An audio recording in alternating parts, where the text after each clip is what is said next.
ধন্যবাদ দর্শক, আপনাদেরকে আমন্ত্রণ জানাচ্ছি যমুনা আইডেস্কে। শুরুতেই জানাবো শিরোনাম। সুইং স্টেট ফ্লোরিডায় ট্রাম্প ও বাইডেনের জমজমাট প্রচারণা, দুজনের মূল ইস্যু করোনা ভাইরাস। এবার 8 রাজ্যে নির্ধারিত হবে ভোটের ফলাফল। ফ্রান্সে গির্জায় হামলার নিন্দা, মুসলিম নেতাদের ধর্মের নামে সহিংসতা সমর্থনযোগ্য নয়, সন্ত্রাসের বিরুদ্ধে রুখে দাঁড়ানোর আহ্বান ম্যাক্রনের। টানা তৃতীয় দিন করোনায় 7,000-এর বেশি মৃত্যু। ফ্রান্সে শুরু হলো দ্বিতীয় দফা লকডাউন, লাখো মানুষ শহর ছাড়ায়, স্মরণকালের ভয়াবহ যানজট।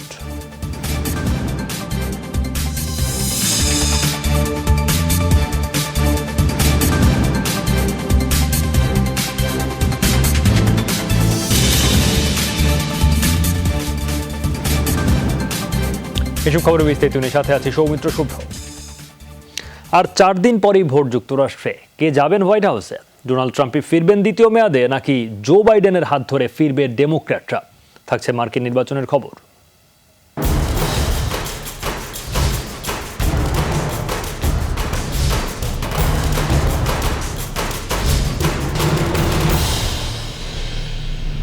মার্কিন নির্বাচনের আগ মুহূর্তে এসে প্রচারণায় বড় ইস্যু হয়ে দাঁড়িয়েছে করোনা মহামারীর সেকেন্ড ওয়েভ। ডেমোক্র্যাট প্রার্থী জো বাইডেনের অভিযোগ, ভাইরাসের সামনে সাদা পতাকা তুলে হাল ছেড়ে দিয়েছেন প্রেসিডেন্ট। আর ডোনাল্ড ট্রাম্পের দাবি, মহামারীর মধ্যেও রেকর্ড প্রবৃদ্ধি হয়েছে যুক্তরাষ্ট্রে। পরিস্থিতি যতই খারাপ হোক, আর লকডাউন দেবেন না বলেও ঘোষণা তার। বৃষ্টিতে ভিজছেন, তবু বক্তব্য চালিয়ে গেলেন 78 বছর বয়সী জো বাইডেন। ফ্লোরিডা অঙ্গরাজ্যের সমর্থনের জন্য কতটা মরিয়া প্রার্থীরা, তার প্রতীক হয়ে থাকলো বৃষ্টি ভেজা এ প্রচারণা।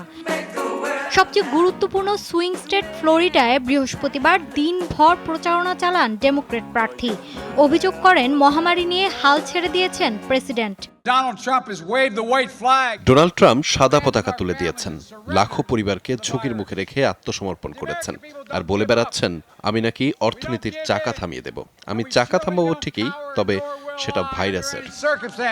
ফ্লোরিডার অভিবাসী ভোটার টানতে ট্রাম্পের বর্ণবাদী নীতির অবসান ঘটানোরও আশ্বাস দেন বাইডেন। দেশের ইতিহাস বদলাতে চাইলে ভোট কেন্দ্রে যেতে হবে আপনাদের, কারণ উগ্র শ্বেতাঙ্গদের নিন্দা করতে ভয় পান এই প্রেসিডেন্ট। বর্ণবাদকে তিনি সমস্যা মনে করেন না।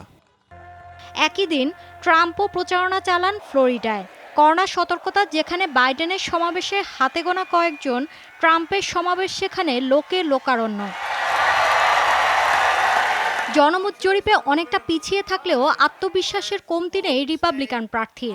বক্তব্যে তুলে ধরেন অর্থনীতির অভাবনীয় উন্নতির তথ্য। বছরের তৃতীয় প্রান্ত থেকে যুক্তরাষ্ট্রের জিডিপি বেড়েছে 33.1%। 1950 সালে পর এমন উন্নতি আর দেখেনি কেউ। যুক্তরাষ্ট্রের এমন প্রেসিডেন্ট দরকার, যিনি ফলাফল এনে দেখান, কেবল প্রতিশ্রুতি দেন না। ট্রাম্প স্পষ্ট করেন, করোনা পরিস্থিতি যতই খারাপ হোক, আর লকডাউনে যাবে না যুক্তরাষ্ট্র। যুক্তরাষ্ট্র আশাবাদী মানুষের দেশ। আমরা রোগের গতি প্রকৃতি বুঝেছি এবং ব্যবসা বাণিজ্য উন্মুক্ত করে দিয়েছি। ইউরোপের দেশগুলোর মতো আর লকডাউন হবে না যুক্তরাষ্ট্রে। বৃহস্পতিবার পর্যন্ত 8,20,00,000 আগাম ভোট পড়েছে মার্কিন প্রেসিডেন্ট নির্বাচনে। মৌলি ইসলাম, যমুনা নিউজ। যুক্তরাষ্ট্রের 50 রাজ্যে ভোট গ্রহণ হলেও এবার প্রেসিডেন্ট নির্বাচনে সবার নজর থাকবে মাত্র 8টি রাজ্যে। Florida, Ohio, Georgia, North Carolina, পেনসিলভানিয়ার মতো রাজ্যগুলোয় নির্ধারিত হবে জয় পরাজয়। 125 ইলেকটোরাল ভোট থাকা এই 8 রাজ্যকেই এবার বলা হচ্ছে সুইং স্টেট। মার্কিন প্রেসিডেন্ট নির্বাচনে সৌভাগ্যের প্রতীক বলা হয় ওহাইও রাজ্যকে। এই রাজ্যে হারলে পুরো নির্বাচনে হার, আর জিতলেই নিশ্চিত হোয়াইট হাউসের টিকিট। গেল 13 নির্বাচনের ব্যতিক্রম হয়নি একবারও। একবার এক এক দলকে সমর্থন দেয় দোদুল্যমান বা সুইং স্টেট হিসেবে পরিচিত ওহাইও। ওহাইও ছাড়াও এবার সুইং স্টেট হিসেবে বিবেচনা করা হচ্ছে আরও 7টি রাজ্যকে। ইলেকট্রাল ভোটের জটিল সমীকরণে মূল ব্যবধান গড়ে দেবে Florida, Georgia, North Carolina, Pennsylvania, Wisconsin, Arizona এবং আইওয়া। স্বাভাবিকভাবেই এই 8 রাজ্যের 125 ইলেকট্রাল ভোটের দিকে নজর দুই প্রার্থীর। জনমত জরিপে অন্য রাজ্যগুলোতে স্পষ্ট ব্যবধান জো বাইডেন এবং ডোনাল্ড ট্রাম্পের মধ্যে। তবে সুইং স্টেট 8 রাজ্যে দুজনের মধ্যকার ব্যবধান খুব সামান্য, তাই কাউকে এগিয়ে রাখার ঝুঁকি নিতে চান না বিশ্লেষকরা। fairly consistent lead for Joe Biden. এখন পর্যন্ত জরিপে জো বাইডেন এগিয়ে আছে, কিন্তু 4 বছর আগের ঘটনা খেয়াল করে দেখুন, সেখানেও হিলারি ক্লিন্টনও এগিয়ে ছিল, কিন্তু গুরুত্বপূর্ণ রাজ্যগুলোতে খুব সামান্য ব্যবধানে জয় পেয়ে যান ট্রাম্প। সুইং স্টেটগুলোর মধ্যে সবচেয়ে বেশি 29টি ইলেকট্রাল ভোট ফ্লোরিডায়। বরাবরই ডেমোক্রেটদের স্বপ্নভঙ্গের কারণ হয়েছে এই রাজ্য। 2000 সালের নির্বাচনে ফ্লোরিডায় মাত্র 537 ভোটে জিতে হোয়াইট হাউজের টিকিট পান জর্জ ডব্লিউ বুশ। এবার ফ্লোরিডাকে রিপাবলিকান ঘাঁটি বানাতে চেষ্টার কমতি রাখেননি ট্রাম্প। নিজের ঠিকানা বদলে ফ্লোরিডার ভোটার পর্যন্ত হয়েছেন তিনি, যদিও জরিপে রাজ্যটিতে সামান্য ব্যবধানে এগিয়ে বাইডেন। জটিল নির্বাচনী পদ্ধতির কারণে মার্কিন প্রেসিডেন্ট নির্বাচনে মোট ভোটের কোনো প্রতিফলন থাকে না। একটি রাজ্যে যে প্রার্থী বেশি ভোট পাবেন তিনি ওই রাজ্যের জন্য নির্ধারিত সবগুলো ইলেকট্রাল ভোট জিতে নেবেন। 25 কোটি ভোটারের দেশে তাই বিজয়ের ম্যাজিক ফিগার 270। এ বিধানের কারণে মোট ভোট বেশি পেয়েও ইলেকট্রাল ভোটে পরাজয়ের নজির আছে বেশ কয়েকটি। যুক্তরাষ্ট্রে এ পর্যন্ত যে 58টি প্রেসিডেন্ট নির্বাচন হয়েছে তাতে কম ভোট পেয়েও জয়ী হয়েছেন 5 জন। অমিত হাসান রবিন, যমুনা নিউজ। যুক্তরাষ্ট্রের উইসকনসিন রাজ্যে রিপাবলিকান পার্টির অ্যাকাউন্ট থেকে $23 লাখ চুরি করল হ্যাকাররা। বৃহস্পতিবার বিষয়টি নিশ্চিত করেন দলীয় চেয়ারম্যান অ্যান্ড্রু হিট। তার দাবি, ট্রাম্পের প্রচারণা কাজে বিঘ্ন ঘটাতেই এই অপতৎপরতা। চুরি যাওয়া অর্থ শেষ মুহূর্তের প্রচারণায় ব্যয় করার কথা। হিট বলেন, গেল 22 অক্টোবর অ্যাকাউন্টে কিছু সন্দেহজনক লেনদেন লক্ষ্য করেন তারা। সে সময়ই জানানো হয় এফবিআইকে। পরে বের হয়ে আসা টাকা চুরি যাওয়ার তথ্য। উইসকনসিনের 10টি ইলেকট্রাল ভোট জয়ের জন্য প্রচারণা চালিয়ে যাচ্ছেন ডোনাল্ড ট্রাম্প ও জো বাইডেন। ফ্রান্সের নিজ শহরের গির্জায় হামলার ঘটনায় নিন্দা জানিয়েছেন মুসলিম নেতারা। তুরস্ক বলেছে, কোনো যুক্তিতেই এমন সহিংসতাকে বৈধতা দেওয়ার সুযোগ নেই। ঘটনাস্থল পরিদর্শন করে ফরাসি প্রেসিডেন্টের ঘোষণা, সন্ত্রাসবাদের কাছে মাথা নত করবেন না। 21 বছর বয়সী তিউনিসিয়ার এক নাগরিককে হামলাকারী হিসেবে চিহ্নিত করেছে ফ্রান্স। মহানবী হজরত মোহাম্মদ সাল্লাল্লাহু আলাইহি সাল্লাম এবং ইসলাম ধর্মের অবমাননা নিয়ে কয়েকদিন ধরেই ফ্রান্সের সাথে উত্তেজনা চলছে মুসলিম বিশ্বের। তবে নিজ শহরের গির্জায় প্রাণঘাতী হামলার পর ফরাসিদের প্রতি সহমর্মিতা জানাতে সময় নেননি মুসলিম নেতারা। নিন্দা জানিয়েছে তুরস্ক, ইরান, পাকিস্তান, লেবানন, জর্দান, কাতার সহ অনেক দেশ। বলছে, এমন সহিংসতাকে কোনোভাবেই বৈধতা দেওয়ার সুযোগ নেই। ধর্মের নামে এমন হামলার তীব্র নিন্দা জানিয়েছে ফ্রান্সের মুসলিম জনগোষ্ঠীও। নিন্দা জানানোর ভাষা নেই আমাদের। মুসলিমদের ব্যবহার করে ফ্রান্সকে জিম্মি করার চেষ্টা চলছে। আমরা এই ফাঁদে পা দেব না। ধর্মের নামে এখানে যা হচ্ছে তাতে আমরা আতঙ্কিত। ফ্রান্সের অন্য সবার মতোই আমরা ক্ষুব্ধ। মানুষের জীবন খুব পবিত্র, খুব মূল্যবান। এভাবে সে জীবন কেড়ে নেওয়া মানা যায় না। সাম্প্রতিক বছরগুলোতে বেশ কয়েক দফা সন্ত্রাসী হামলার শিকার হয়েছে ফ্রান্স। উদ্ভুত পরিস্থিতিতে দেশ জুড়ে মোতায়েন থাকা সেনা সংখ্যা বাড়িয়েছে দেশটি। জারি করা হয়েছে সর্বোচ্চ সতর্কতা। প্রেসিডেন্ট ম্যাক্রন জানিয়েছেন, হামলা করে ফ্রান্সের নীতি বদলানো যাবে না। আবারও ইসলামপন্থী সন্ত্রাসী হামলায় আক্রান্ত হলো আমাদের দেশ।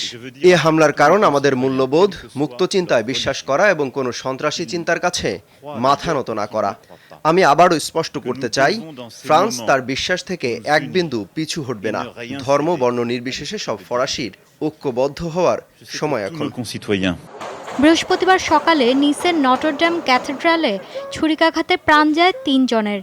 পুলিশ বলছে, 21 বছর বয়সী হামলাকারী ইব্রাহিম আয়ুস সুই তিউনিসিয়ার নাগরিক। মাত্র 1 মাস আগে ভূমধ্যসাগরের অবৈধ পথে ফ্রান্সে প্রবেশ করে সে।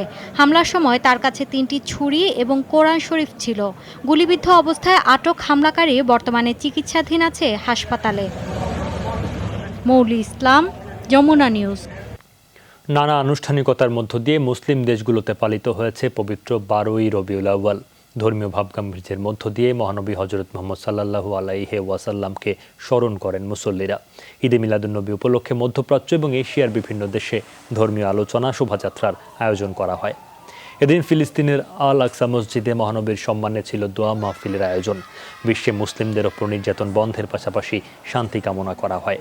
মধ্যপ্রাচ্যের ইয়েমেন, ইরাক, জর্ডানে বের হয় বিশাল শোভাযাত্রা।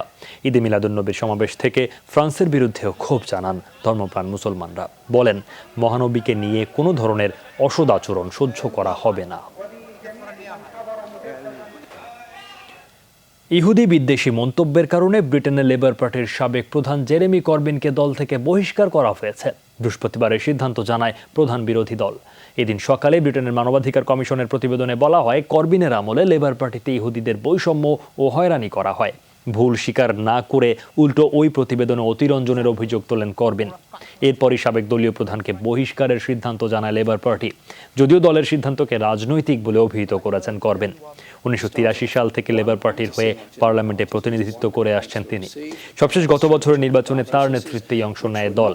পরাজয়ের দায় কাঁধে নিয়ে দলীয় প্রধানের পদ থেকে সরে দাঁড়ান তিনি।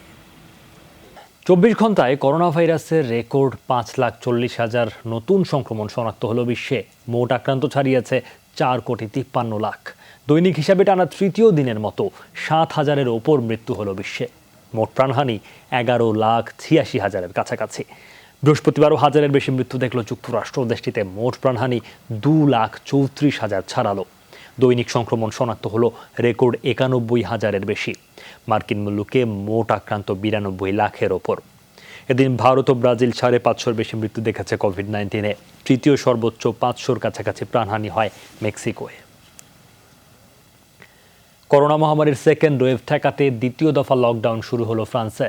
শুক্রবার প্রথম প্রহরে কার্যকর হয় কড়াকড়ি। এর আগ মুহূর্তে রাজধানী প্যারিস ছাড়েন লাখো মানুষ। তৈরি হয় রেকর্ড যানজট। লকডাউনের প্রতিবাদে সহিংস বিক্ষোভ হয়েছে ফ্রান্সে। এদিকে সংক্রমণ বাড়ায় আগামী সপ্তাহ থেকে কড়াকড়ি বাড়ানোর সিদ্ধান্ত নিয়েছে জার্মানিও। লকডাউন শুরুর আগে রাজধানী ছেঁড়ার তাড়া, তাতেই প্যারিসের রাস্তায় স্মরণকালের সবচেয়ে বড় ট্রাফিক জ্যাম। গণমাধ্যম বলছে, বৃহস্পতিবার সন্ধ্যায় সব মিলিয়ে 700 কিলোমিটার দীর্ঘ যানজট ছিল ফ্রান্সে। মার্চে প্রথম দফা লকডাউনের সময় শহরের জীবন কঠিন হয়ে উঠেছিল ফরাসিদের কাছে। দ্বিতীয় দফা লকডাউনের সময়টা তাই গ্রামের মুক্ত বাতাসে কাটানোর সিদ্ধান্ত নিয়েছেন অনেকে। সংক্রমণ বাড়ায় ইউরোপের প্রথম দেশ হিসেবে বৃহস্পতিবার রাত থেকে দ্বিতীয় দফায় লকডাউনে গেছে ফ্রান্স। তার আগে শেষ মুহূর্তের উন্মাদনা দেখা গেছে অনেক ক্ষেত্রেই। প্রয়োজনীয় পণ্য কিনতে দোকানপাটে ভিড় জমায় মানুষ। অনেকে আবার লকডাউনের আগে শেষবারের মতো ডিনার পার্টি করেন হোটেল রেস্তোরাঁয়। জানি না কি হতে যাচ্ছে, সবকিছু বন্ধ হয়ে যাওয়ার আগেই বন্ধুদের সাথে প্রিয় খাবারের স্বাদ নিতে এসেছি। মধ্যরাত থেকে সব বন্ধ হয়ে গেছে। 4 সপ্তাহের কথা বলা হলেও তা কতদিনের জন্য হবে সেটা অনুমান করা মুশকিল। মহামারীর দ্বিতীয় ঢেউ ঠেকাতে 2 নভেম্বর থেকে কড়াকড়ি বাড়ানোর ঘোষণা দিয়েছে জার্মানি। ইইউ নেতারা বলছেন, অদৃশ্য ভাইরাসের বিরুদ্ধে লড়াইয়ে সমন্বিত উদ্যোগ প্রয়োজন। ঐক্যবদ্ধ পদক্ষেপ ছাড়া মহামারীর এই কঠিন সময় পার করা সম্ভব হবে না। জানি সামাজিক এবং অর্থনৈতিক সংকটে পড়বে দেশ, তবুও সবার আগে গুরুত্ব দিতে হবে জীবন রক্ষায়।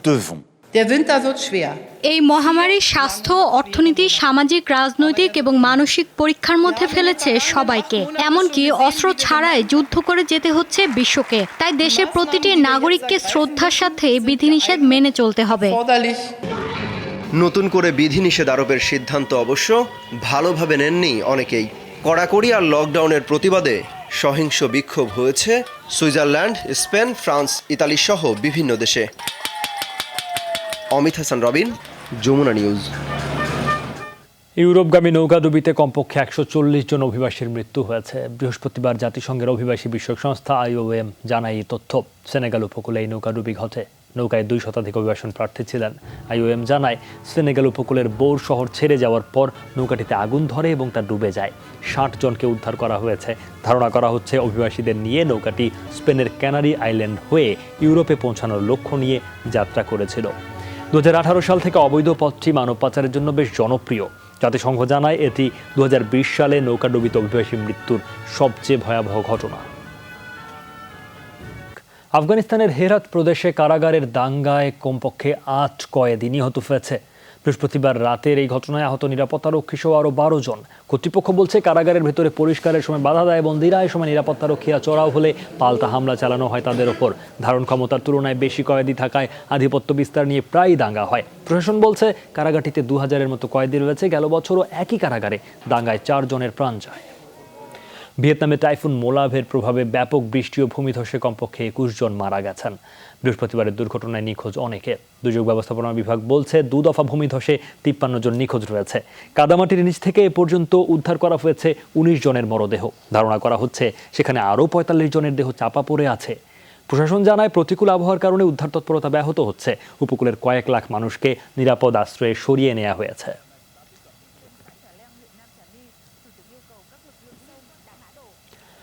এই ছিল যমুনা আইডেস্ক। এতক্ষণ সাথে থাকার জন্য সবাইকে ধন্যবাদ।